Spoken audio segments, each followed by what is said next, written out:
അദ്ദേഹം തന്നെയാണ് ഒരു 3-4 മാസം മുമ്പ് മുസ്ലിം ലീഗ് ഏറ്റവും നല്ല പാർട്ടിയാണ്, വിശ്വസിക്കാവുന്ന പാർട്ടിയാണ്, മതേതരത്വം ഉയർത്തിപ്പിടിക്കുന്ന പാർട്ടിയാണ് എന്നൊക്കെ പറഞ്ഞ് മുസ്ലിം ലീഗിനെ നല്ല വാക്കുകൾ കൊണ്ട് പറഞ്ഞിരുന്നു. മുസ്ലിം ലീഗ് അവിടെ തന്നെയുള്ളത്. വളരെ അദ്ദേഹം ആദ്യം പറഞ്ഞ ആ അഭിപ്രായത്തിലാണ് മുസ്ലിം ലീഗ് ഉള്ളത്. അല്ല, മുസ്ലിം ലീഗിന് മാറ്റമൊന്നും ഉണ്ടായിട്ടില്ല. അഭിപ്രായം പറയുന്നവർക്ക് ഇങ്ങനെ മാറ്റങ്ങൾ ഉണ്ടായിട്ടുണ്ടോ? അദ്ദേഹം ഇപ്പോഴും ലീഗിനെ കുറിച്ച് നല്ലതാണ് പറയുന്നത്. പക്ഷേ അദ്ദേഹം പറയുന്നത് UDF-ൽ കോൺഗ്രസ് അല്ല, ലീഗാണ് പ്രധാന കക്ഷി, UDF-നെ നിയന്ത്രിക്കുന്ന ലീഗാണ്. ആ പറയുന്നതിന് പിന്നിൽ വേറൊരു രാഷ്ട്രീയമില്ലേ? UDF എപ്പോഴും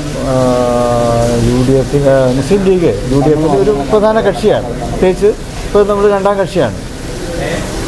മുസ്ലിം ലീഗിൻ്റെ റോൾ എന്ന് പറയുമ്പോൾ എപ്പോഴും ഒരു മീഡിയേറ്റർ റോളാണ് മുസ്ലിം ലീഗ് കൈകാര്യം ചെയ്യാറുള്ളത്. അല്ലാതെ ഒരു മറ്റുള്ളവരുടെ മുമ്പിൽ കയറി നിൽക്കുന്ന സ്വഭാവമൊന്നും ലീഗിനില്ല. ലീഗ് എല്ലാവരെയും അംഗീകരിക്കുന്നു, എല്ലാവരുടെയും ആശയങ്ങൾ ലീഗ് പങ്കുവെക്കുന്നുണ്ട്. എല്ലാവരും സൗഹൃദം പങ്കുവെച്ചുകൊണ്ടാണ് ലീഗ് പോകുന്നത്.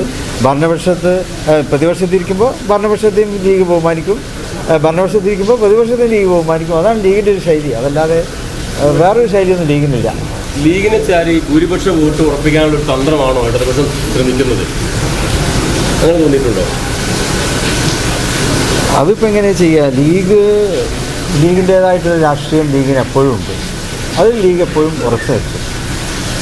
ഇപ്പോൾ UDF അധികാരത്തിൽ വന്നാലും LDF അധികാരത്തിൽ വന്നാലും ലീഗിൻ്റേതായിട്ടൊരു പങ്കതിലുണ്ടാവുമല്ലോ. അല്ലാതെ വേറെ ആരോപണത്തിലൊന്നും കാര്യമില്ല, അതിലൊന്നും കണ്ടില്ല. NSS ജനറൽ സെക്രട്ടറിയുടെ ഇപ്പോഴത്തെ നിലപാടുകൾ എങ്ങനെ നോക്കി കാണുന്നത്? UDF ഏതെങ്കിലും തരത്തിൽ ഇലക്ഷൻ നടക്കുന്നതിന് ദോഷകരം വരുമോ?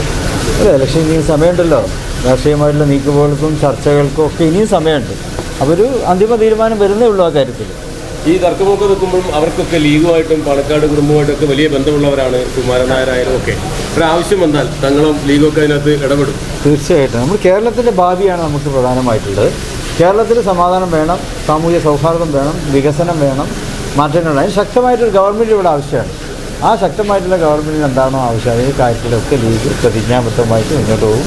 ചർച്ച ചെയ്യേണ്ടടുത്ത് ചർച്ച ചെയ്യും, കൂടിയിരിക്കേണ്ടടുത്ത് കൂടി ഇരുന്നുകൊണ്ട് തന്നെ നല്ല തീരുമാനത്തിലെത്താൻ ലീഗ് സഹായിക്കും. നിലവിൽ NSS ചർച്ചയുടെ ആവശ്യമുണ്ടോ?